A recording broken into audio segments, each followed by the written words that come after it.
Shalom, selamat sahabat untuk kita semua. Puji dan besarkan nama Tuhan oleh karena pada sahabat ini saya boleh bersama-sama dengan jemaat Tuhan ya, Mount Carmel Church. Puji dan besarkan nama Tuhan. Terima kasih Pendeta Andre Dembani dan juga seluruh tua-tua jemaat dan majelis jemaat yang boleh mengundang atau bersama-sama berbakti pada sahabat ini. Dan saya juga puji dan besarkan nama Tuhan. Saya nggak nyangka bahwa saya akan ketemu dengan saudara-saudara kasih saya dari Balikpapan ya. Jadi ada Ibu Simanjuntak, Ibu Sitinjak, Mei dan juga adiknya Mei, ketua jemaat rupanya sekarang, luar biasa Bapak Sitinjak ya.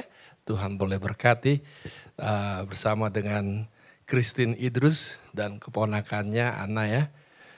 Luar biasa, jadi puji dan besarkan nama Tuhan. Terima kasih karena sudah lama juga tidak berjumpa.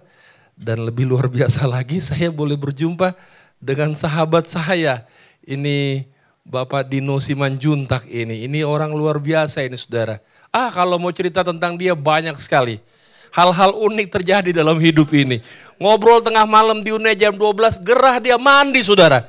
12 malam di Unai, dahsyat, memang ajaib. Jadi ini luar biasa. Kami masih kuliah, dia udah terima gaji. Karena dia selesai 3,5 tahun aja kalau nggak salah. 3 tahun, 3,5 tahun. 3,5 tahun, udah selesai. Kami lagi kuliah di Unai, lagi belajar-belajar, dia udah dapat duit, dia udah terima gaji. Jadi puji Tuhan. Setelah tamat, setelah marching waktu lalu saya punya angkatan, waktu itu marching di 95 atau 96? 95 ya, bayangkan dia wisuda di 95, kami angkatannya marching di 96. Jadi tapi waktu itu masih sempat jumpa ya sepertinya ya di tahun 96. Dan inilah pertemuan berikutnya setelah tahun 96. Ajaib Tuhan. Jadi luar biasa karena setelah tamat saya juga berantau ke artinya melayani di luar Jakarta ini 26 tahun lamanya, saya melayani 22 tahun di Pulau Kalimantan.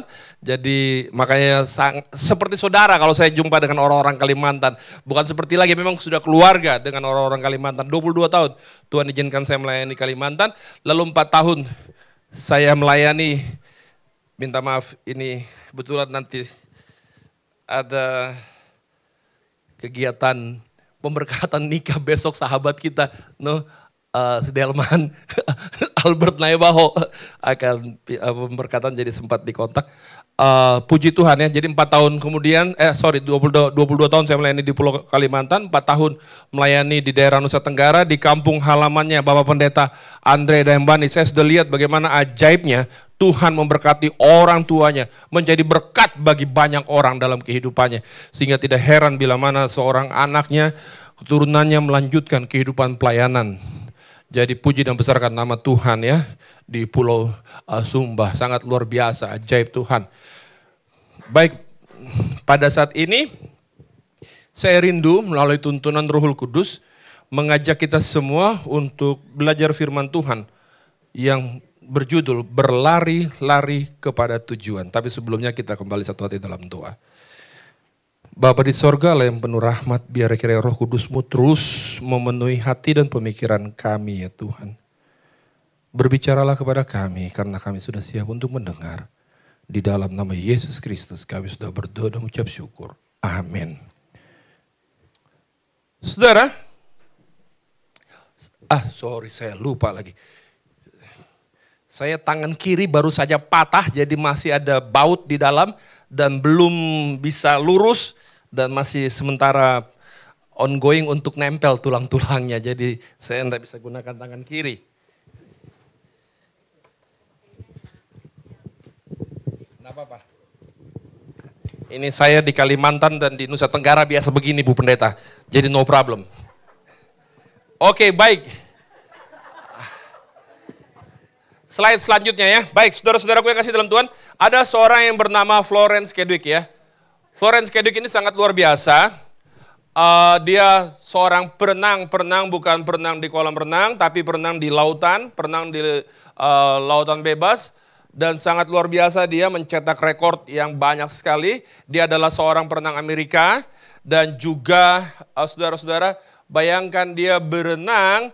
Di sini dikatakan di English Channel yang memisahkan antara Inggris dan juga Prancis, dia berenang. Dia perenang putri pertama yang berenang dari dua sisi, baik itu dari Inggris ke Prancis maupun dari Prancis ke Inggris. Dan di dalam berenang ke dua sisi itu dia memecahkan rekor. Jadi sangat luar biasa, berenang yang sangat luar biasa. Dan juga dia adalah seorang perenang wanita pertama yang berenang dari Pulau Catalina menuju ke pesisir California. Jadi menuju ke pesisir California. Saudara-saudaraku yang kasih dalam Tuhan. Yang saya mau ceritakan adalah peristiwa ketika dia berenang dari Pulau Catalina menuju ke pesisir California. Ini semua bisa saudara lihat di Wikipedia ya. Saudara-saudaraku yang kasih dalam Tuhan, tahun 52. Jadi dia berusia sekitar 34 tahun. Florence Kedwick ini coba berenang 26 miles. 26 miles itu saya coba lihat sekitar 42 kilometer. Berenang 42 kilometer. Jadi dikisahkan kalau dia berenang, biasanya kalau berenang di lautan Pasifik Utara sana, ada banyak hiu, maka biasanya dia berenang akan didampingi dengan dua perahu yang mengapitnya. Perahu yang pertama adalah supporter, keluarga pelatih yang mensupport dia dalam berenang, dan yang berikut adalah untuk petugas yang memberikan pertolongan ketika dia membutuhkan pertolongan dalam olahraganya ini. Dan juga mereka akan mengusir hiu yang coba mendekati Florence Kedwick dalam berenangnya ini. Saudara-saudara, dia sudah berenang kurang lebih sekitar 15 jam. 15 jam dia sudah berenang. Ini berenang 15 jam. Ketika dia sudah berenang 15 jam, ini masalahnya adalah lautan kalau di Amerika sana dan di Eropa, lautan agak dingin, udaranya, temperaturnya dingin. Sehingga, dan bukan hanya itu, tapi yang terjadi adalah kabut yang tebal sekali. Kabut yang tebal meliputinya. Sehingga dia nggak bisa lihat pesisir pantai California. Jadi, dia bilang sama mamanya yang di perahu sebelah, "Mama, mungkin saya udah nggak bisa lagi nih." Kata mamanya, coba. Dia coba. 1-2 jam setelah dia coba, akhirnya dia mulai mengangkat tangannya dan dia menyatakan bahwa dia menyerah. Lalu dia diangkat ke perahu, lalu setelah itu ditanyalah oleh wartawan, "Kenapa? Apa yang terjadi dengan kamu? Kenapa kamu menyerah?" Dia bilang bahwa kabut begitu tebal, sangat tebal. Saya tidak bisa lihat pantai pesisir itu, pesisir pantai California itu. Saya tidak bisa lihat tujuan saya. Lalu 2 bulan kemudian, Florence Kedwick ini coba lagi berenang. Dari Pulau Catalina menuju ke pesisir California. Saudara-saudaraku yang kasih dalam Tuhan, kabut yang sama, air laut yang dingin yang sama, cuaca yang sama, kondisi yang sama, tapi akhirnya Florence Kedwick bisa tiba di tepian, tiba di tujuan. Apa yang terjadi? Ditanya, kenapa, apa yang terjadi? Florence Kedwick belajar dari pengalaman yang pertama. Karena dia tidak bisa lihat tujuan, kabut yang tebal sekali, membuat dia menyerah, padahal tinggal 1 mil lagi. 1,6 kilometer lagi. Sangat dekat, bayangkan. Dia sudah berenang, bayangkan. Luar biasa. Sudah 25 mil. Tinggal 1 mil lagi, dia menyerah. Tapi akhirnya dia belajar dari itu, lalu dia bilang, dia letakkan pantai California, pesisir California, di benaknya, di hatinya, di pikirannya.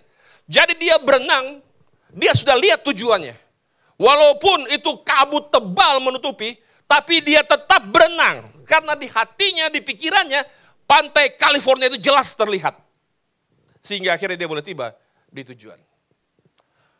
Saudara-saudaraku yang kasih dalam Tuhan, itu yang terjadi dalam kehidupan kita.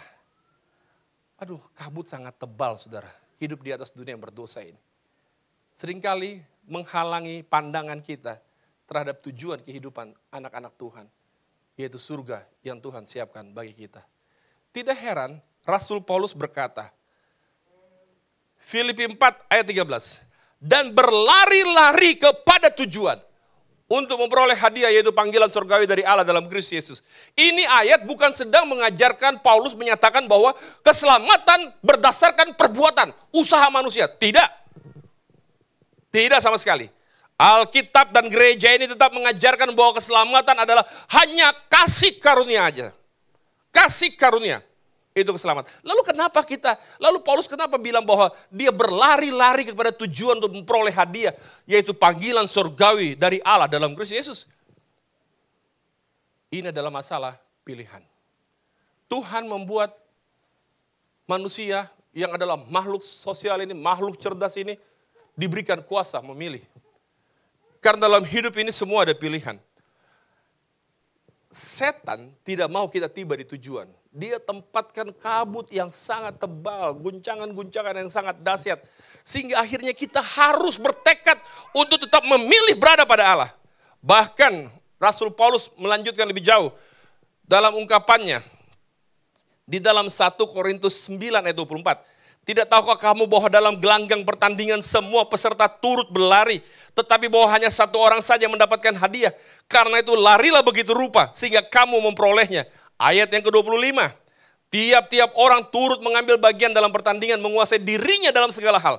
Mereka berbuat demikian untuk memperoleh suatu mahkota yang fana, tetapi kita untuk memperoleh mahkota yang abadi. Menguasai dirinya dalam segala hal. Atlet tidak bisa main-main. Saudara-saudara, kita punya pelatih sepak bola, timnas, yang berasal dari Korea, dia sangat disiplin. Pemain-pemain berbakat Indonesia, yang sangat luar biasa, terampil di lapangan. Bintang, tapi dicoret. Oleh karena satu, tidak disiplin. Tidak bisa menguasai dirinya. Sudah dibilang jangan ke klub malam. Merusak. Tapi ada pemain-pemain kita yang keluar balap. Dicoret. Datang terlambat dalam pemusatan latihan. Coret. Jadi rupanya, di dalam kehidupan perjalanan rohani ini, Paulus mau sampaikan bahwa ini setan gak tinggal diam untuk membuat kita bisa hilang dari tujuan.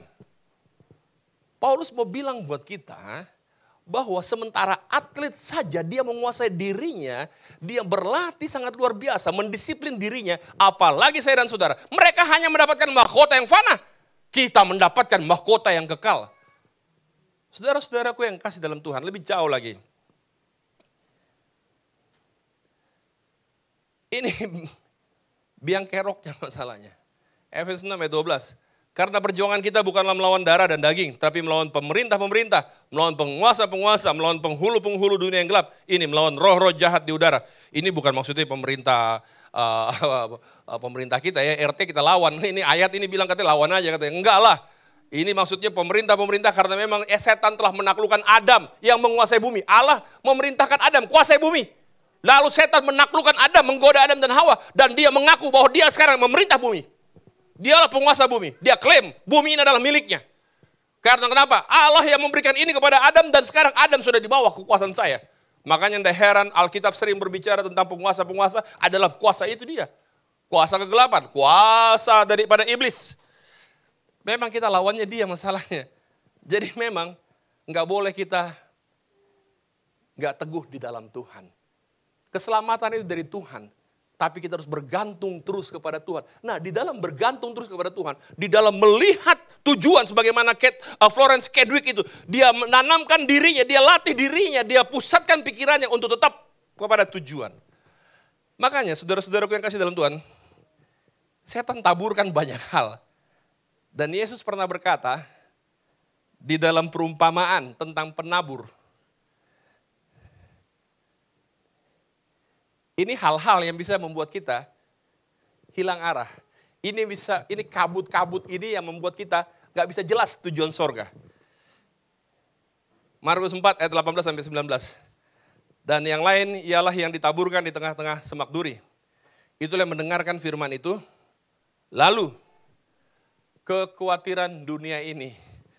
Kekhawatiran dunia ini, kalau bahasa aslinya saya coba lihat, kekhawatiran hidup ini loh, ini kita punya hidup nih, khawatir, hidup sekarang ini, khawatir. Saudara-saudaraku yang kasih dalam Tuhan, saya baru saja, artinya saya sudah setahun saya berada di Jakarta dalam pelayanan. Saya baru saja Tuhan izinkan melayani di daerah Nusa Tenggara. Saya sudah Tuhan izinkan melihat bagaimana orang-orang yang berani untuk Injil. Saya sudah diceritakan bagaimana mereka berdarah-darah bahkan mempertaruhkan nyawa untuk Injil. Saudaraku yang kasih dalam Tuhan, satu pulau dengan Bapak Andre Dembani. Kalau Bapak Andre Dembani berada di Sumba Timur, ini di Sumba Barat peristiwa yang terjadi, Sumba Barat Daya. Ketua jemaat kita mati, dibakar, terbakar karena mereka bakar. Keluarga besarnya yang bakar. Karena buat mereka ini adalah memalukan. Leluhur kita tidak pernah ada yang namanya ibadah pada hari Sabtu. Ini kamu apa-apaan kamu? Sesat kamu. Tidak pernah nenek-nenek kita, leluhur kita terima ini. Ini bahaya kamu. Itu beberapa tahun yang lalu peristiwa itu terjadi. Berdarah-darah. Di dataran timur, wah itu luar biasa. Kaum awamlah yang memberitakan Injil dari satu tempat ke tempat yang lain. Itu mereka punya militansinya dahsyat, saudara. Saya terberkati mendengar cerita itu. Saya membara hati saya. Saudara, tapi sekarang anak cucu mereka, karena kehidupan, apa boleh buat, saya lihat sudah mulai perlahan-lahan luntur karena kekhawatiran dunia. Mau makan apa? Mau makan apa? Mau jadi apa?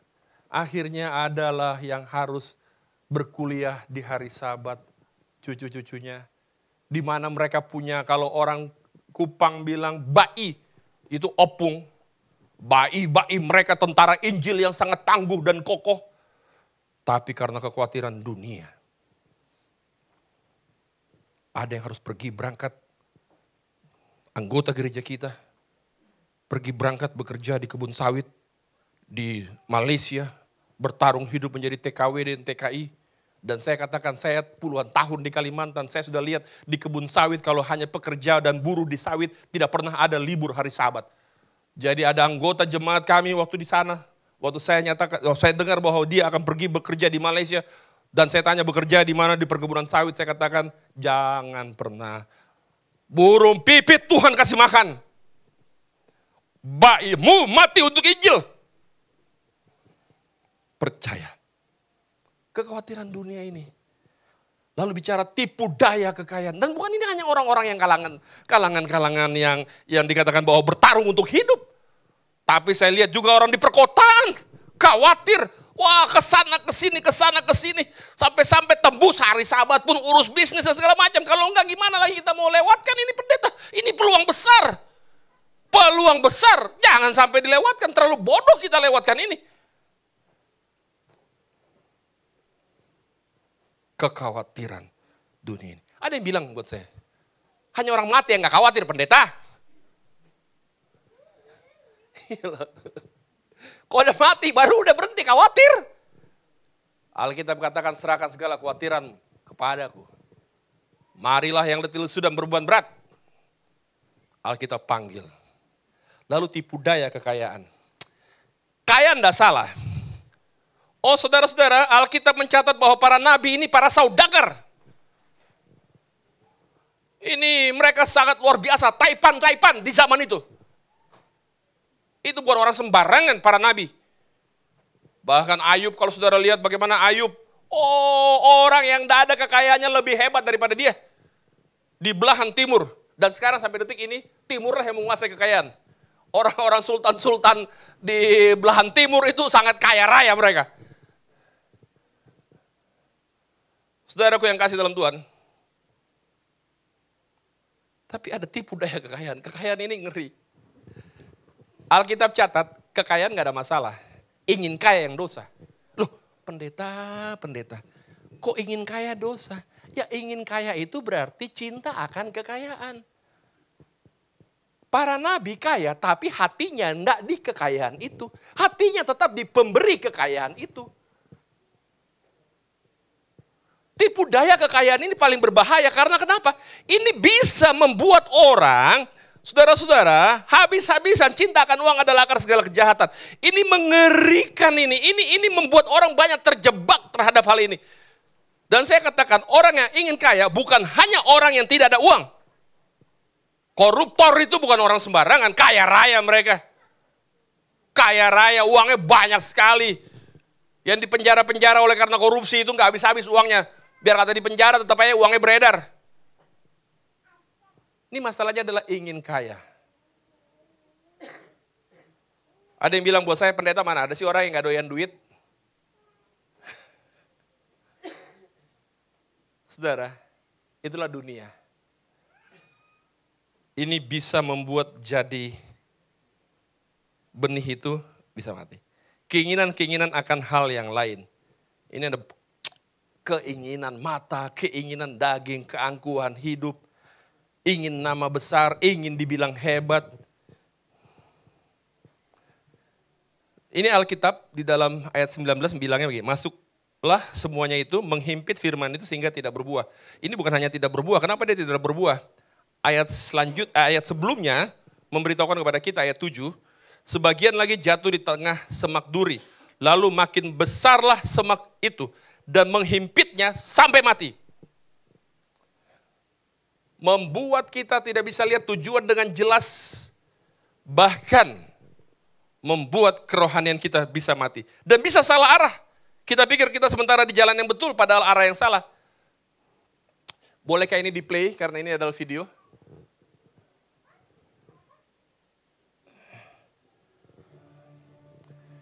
Ini di zaman sekarang, saudara, di dunia modern. British Airways. Kru dan penumpangnya kaget. Boleh dibaca. Please don't make photos or videos.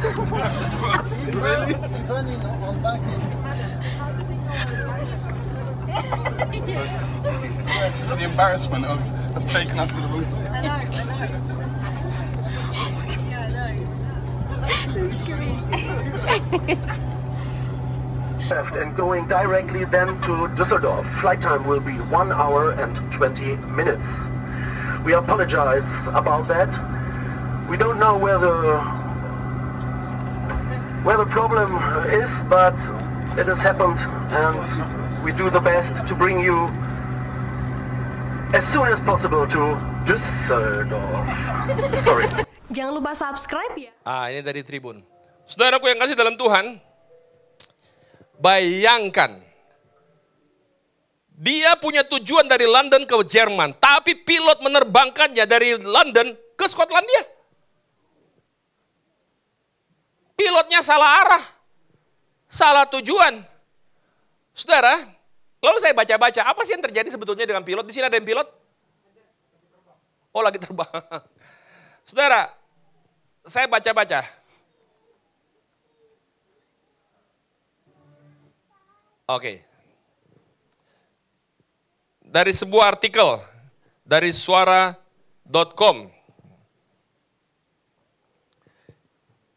Disorientasi saat pilot kehilangan arah di atas udara.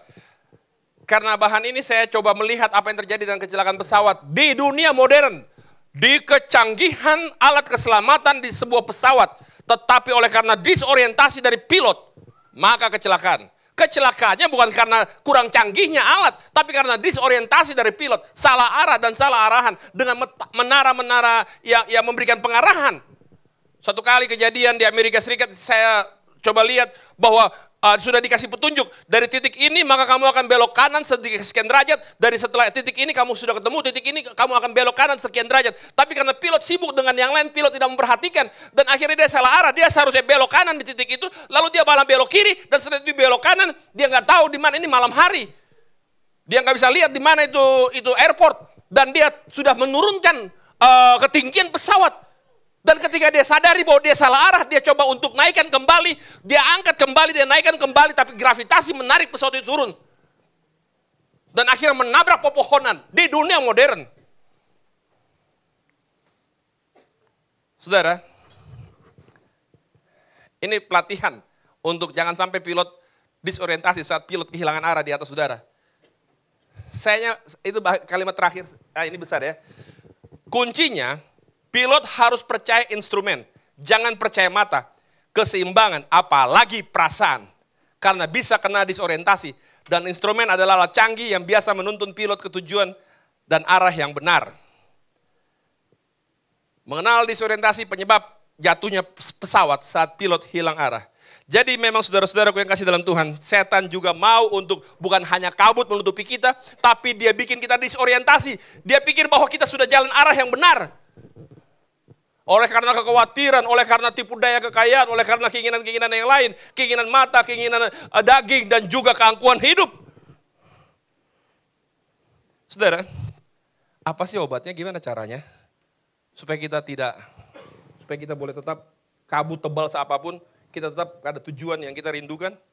Paulus bilang berlari-lari kepada tujuan. Walaupun kabut tebal dan cobaan dahsyat, kekhawatiran menimpa, kesulitan hidup datang, kesenangan melanda kita, berkat-berkat Tuhan izinkan menjadi bahagian kita. Saudara-saudara, bagaimana caranya? Yang pertama adalah pikirkan perkara yang di atas, bukan yang di bumi. Florence Kedwick boleh tetap akhirnya tiba di tujuan karena dia bertekad bahwa dia sudah meletakkan garis pantai atau pesisir California di dalam benaknya, di dalam pikirannya. Kabut tebal apapun sudah ada dalam benaknya, pesisir California. Dia berenang dengan tujuan yang pasti dalam benaknya, dalam pikirannya. Saudara, kita hidup di dunia nyata. Sakit, lapar. Kalau kita kena penyakit kita akan sakit. Kalau kita tidak makan, lapar. Uang kos ditagih terus. Kalau ada orang kredit rumah, kredit ditagih terus, tagihan datang terus. Kesulitan-kesulitan nyata. Tapi saudara, Alkitab mengajarkan kepada kita supaya kita tidak salah arah.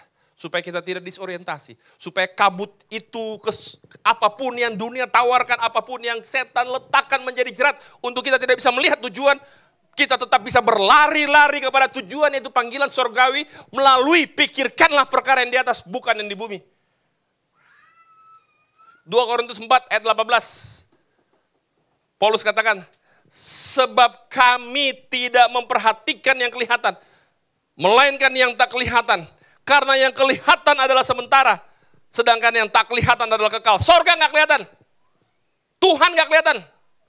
Rasa lapar jelas nyata, lapar bikin saya kunang-kunang. Ini sekarang saya udah kunang-kunang ini.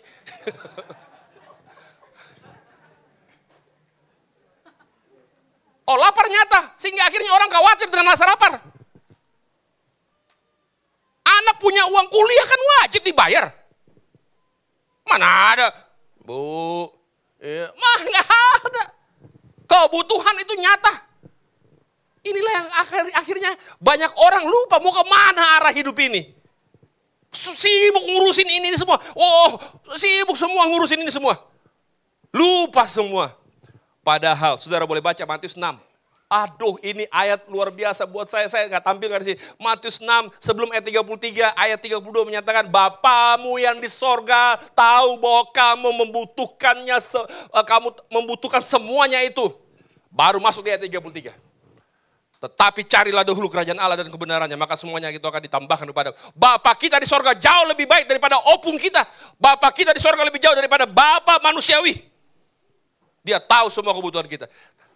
Pikirkanlah perkara yang di atas, bukan yang di bumi. Karena ini ayat sebelumnya bahwa kalau kamu mau dibangkitkan bersama dengan Kristus, maka pikirkanlah perkara yang di atas. Perkara yang kelihatan ini sementara.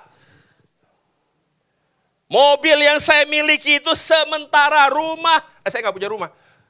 Yang punya rumah lah. Sementara. Rumah sekarang yang saya tempati rumah organisasi Pak Dino. Sementara, semua itu sementara. Mau bangunnya mansion gede-gede kayak apa, kayak sementara. Jangan terpaut hati kita terhadap yang sementara. Yang tak kelihatan adalah kekal. Saudara, Alkitab menasihatkan kita supaya memang betul-betul jelas ya. Jelas itu kelihatan yang tak kelihatan itu. Sebagaimana Florence Kedwick bisa jelas melihat pantai pesisir California itu. Dalam perjalanan kehidupan di atas muka bumi ini, di mana setan tabur itu yang namanya kabut gelap luar biasa. Bisa-bisa disorientasi kita, salah arah kita dalam hidup ini. Bagaimana supaya tetap perhatikan yang tak kelihatan. Dan ini obatnya. Mazmur 1 ayat 2 dan 3. Tetapi yang kesukanya ialah Taurat Tuhan, dan yang merenungkan Taurat itu siang dan malam. Ia seperti pohon yang ditanam di tepi aliran air. Ia menghasilkan buahnya pada musimnya, dan yang tidak layu daunnya. Apa saja yang diperbuatnya berhasil. Saudara, Alkitab bilang, kecaplah dan lihatlah betapa baiknya Tuhan.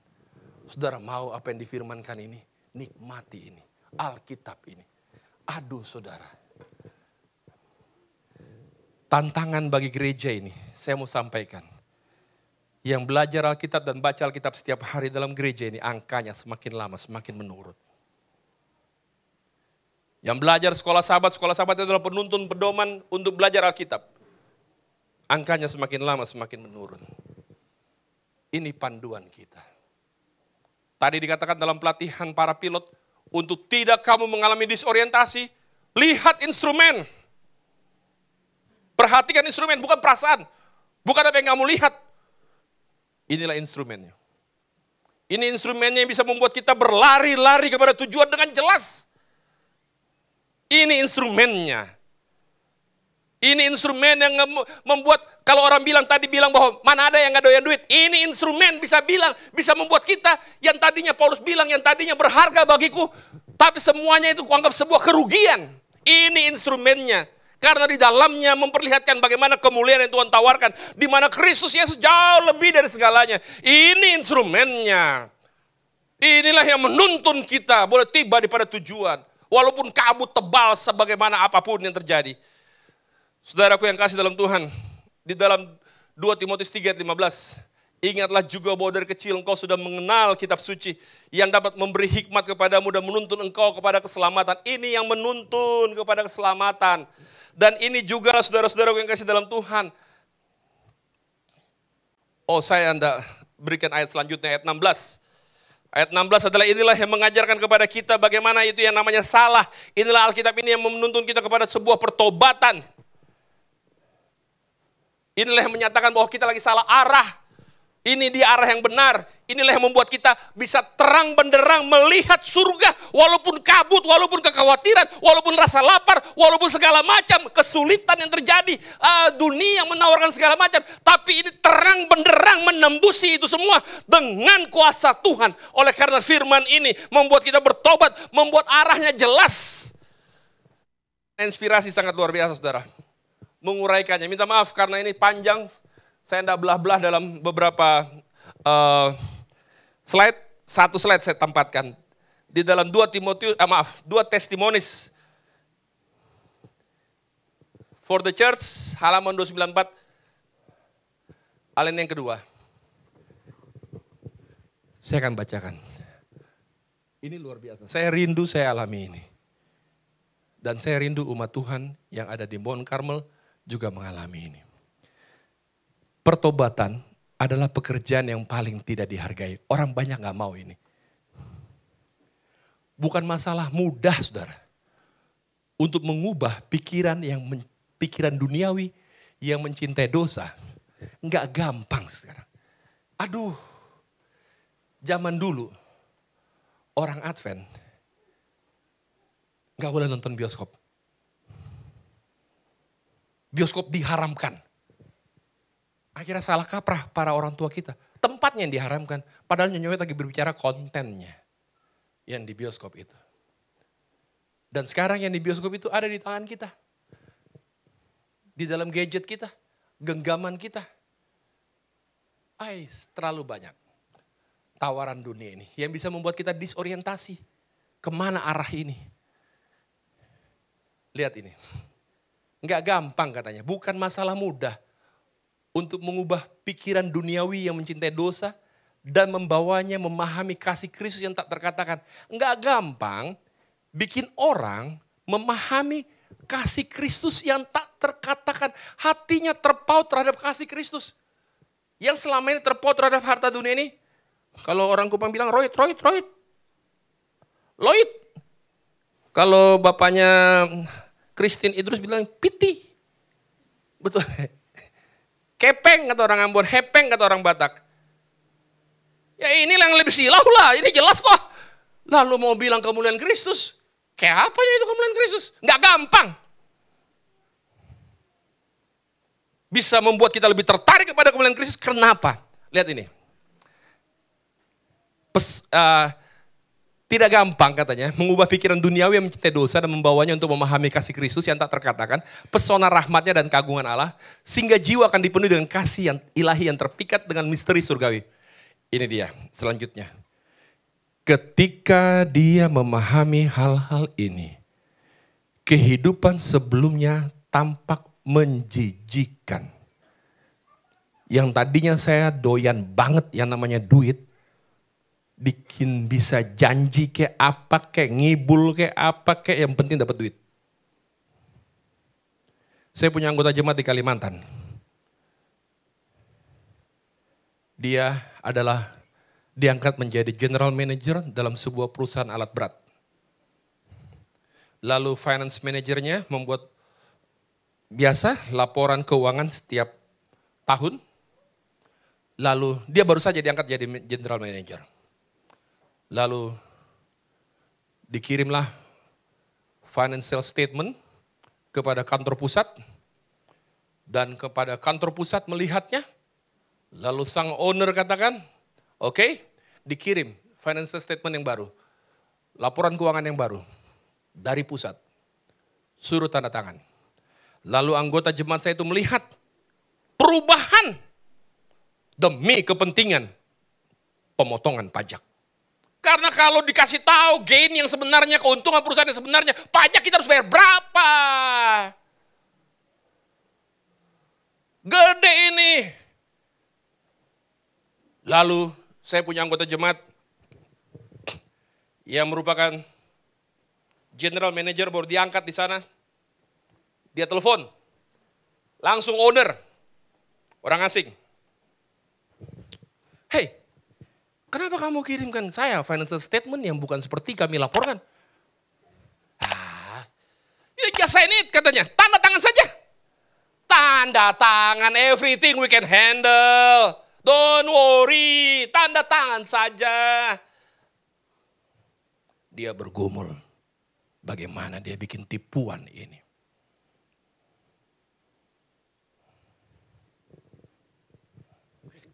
Lalu dia deal dengan sang owner. Bolehkah saya punya finance manager saja yang tanda tangan? It's okay. Tapi hatinya terganggu. Terganggu. Dan dia putuskan keluar.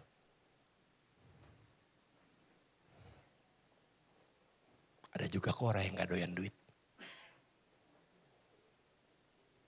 Hati nuraninya terganggu. Posisi yang sangat gemilang dia tinggalkan. Lihat ini. Ketika dia memahami hal-hal ini, kehidupan yang sebelumnya tampak menjijikan. Kalau yang tadinya doyan duit setelah bertobat dengan kuasa sorga membaca firman dan bertemu Yesus. Kenapa dulu gue kayak gitu ya? Dia mulai membenci dosa. Menghancurkan hatinya di hadapan Tuhan. Dia memeluk Kristus sebagai kehidupan dan kegembiraan jiwa. Dia meninggalkan kesenangannya yang dulu. Dia memiliki pemikiran baru, kasih sayang baru, minat baru, kemauan baru, kesedihan, keinginan, dan cintanya yang semuanya baru. Yang dulunya dia gak doyan Alkitab, dia gak suka Alkitab, baca Alkitab 2 ayat ngantuk. Tapi oleh karena pertobatan, matanya jadi jelas lihat sorga. Dia jadi lihat jelas kemuliaan yang Yesus tawarkan. Berubah semua. Perubahan yang dahsyat. Dikatakan keinginan daging, keinginan mata, dan keangkuhan hidup yang sebelumnya menguasai lebih daripada Kristus, sekarang berpaling daripadanya. Dan Kristus adalah pesona hidupnya, mahkota kegembiraannya. Surga yang dulunya tidak memiliki daya tarik, kini dipandang dalam kekayaan dan kemegahannya. Dan dia merenungkannya sebagai rumah masa depannya, di mana dia akan melihat, mencintai dan memuji Dia yang telah menebusnya dengan darahnya yang berharga. Paulus bilang, tiap-tiap orang yang turut mengambil dalam bagian dalam pertandingan menguasai dirinya dalam segala hal. Tuhan kasih kuasa memilih untuk kita. Tidak gampang. Komitmen setiap pagi baca Alkitab. Ada pilihan-pilihan dalam hidup ini. Keselamatan hanyalah kasih karunia. Betul. Saudara, Tuhan memanggil kita. Bangun tidur ngapain? Adakah jam-jam teduh yang kita buat bersama dengan Tuhan secara pribadi? Apakah Alkitab akan menjadi sukacita kita? Dalam waktu luang, apa yang kita kerjakan? Apa yang kita buka? Apakah rahasia-rahasia kebenaran surga? Ketika kita telah diubahkan, yang tadinya enggak menarik, jadi menarik. Yang tadinya menarik, jadi tidak menarik lagi. Saya rindu bahwa jemaat Tuhan, jemaat Mount Carmel, mencintai Tuhan. Dapat melihat dengan jelas tujuan sorga itu. Karena pertobatan yang terjadi. Kuasai diri dalam segala hal. Untuk berjalan bersama dengan Tuhan. Ini pertandingan iman yang benar dan nyata. Kita bukan melawan hal-hal yang lemah. Tapi kita melawan kuasa-kuasa yang sangat kuat. Hanya dengan darah Kristus dapat dikalahkan. 1 Korintus 9 ayat 26 dan 27. Sebab itu Paulus katakan. Aku tidak berlari tanpa tujuan. Aku bukan petinju yang sembarangan saja memukul. Bukan agama sembarangan. Bukan beragama asal-asalan. Mau baca Alkitab kayak mau enggak kayak urusan saya. Mau bangun sekali-sekali baca, sekali-sekali enggak urusan saya. Tidak, Paulus bilang enggak. Dia bukan pelari yang sembarangan berlari. Dia bukan petinju yang sembarangan saja memukul. Tetapi aku, Paulus bilang, melatih tubuhku. Disiplin rohani penting. Kapan saatnya berdoa penting. Saya sudah lihat bagaimana Tuhan berkati orang-orang tertentu. Dia sebagai pemimpin perusahaan tapi dia tetapkan dalam jam tertentu. 1 jam tidak boleh diganggu. Tidak ada telepon yang bisa dijawab. Tidak ada panggilan telepon yang akan saya jawab. Tidak boleh dia punya bawahannya atau stafnya mengetuk pintunya di jam itu. Saya sudah temukan anggota gereja kita. Tidak mau diganggu di jam itu. Dia sementara bergumul dengan Tuhannya. Dia tahu mana, dia dapat lihat dengan jelas surga itu dalam hidupnya. Karena dia bergaul akrab dengan Kristus melalui firman-Nya. Tetapi aku melatih tubuhku dan menguasai seluruhnya. Supaya sesudah memberitakan Injil kepada orang lain, jangan aku sendiri ditolak. Hal ini harus kamu lakukan, saudara-saudara. Mount Carmel Church. Alberto Tulalesi. Hal ini harus kamu lakukan. Karena kamu mengetahui, dikatakan saudara-saudara di sini. Karena kamu mengetahui bahwa keadaan waktu sekarang, yaitu bahwa saatnya telah tiba bagi kamu untuk bangun dari tidur. Sebab sekarang keselamatan sudah lebih dekat bagi kita daripada waktu kita menjadi percaya. Saudara-saudaraku, jemaat Tuhan, jemaat Mount Carmel. Tidak lama lagi Tuhan datang. Tidak lama lagi. Tanda-tanda sudah menunjukkan Tuhan tidak lama lagi akan datang. Saya rindu saudara. Mari kita semua dapat melihat surga itu dengan jelas. Oleh karena perubahan hidup. Kita dapat melihat kemuliaan Kristus dengan terang benderang. Sebagaimana nyata kemuliaan itu. Yang melampaui segala akal manusia itu. Kita dapat lihat dengan jelas. Sehingga kita hidup di atas dunia ini. Kita tidak silau dengan apa yang ada di sekitar kita. Tapi kita boleh hidup untuk menjadi berkat. Membawa orang lain untuk bersedia bagi kedatangannya yang tidak lama lagi itu. Marilah sebagaimana Paulus. Dan berlari-lari kepada tujuan untuk memperoleh hadiah.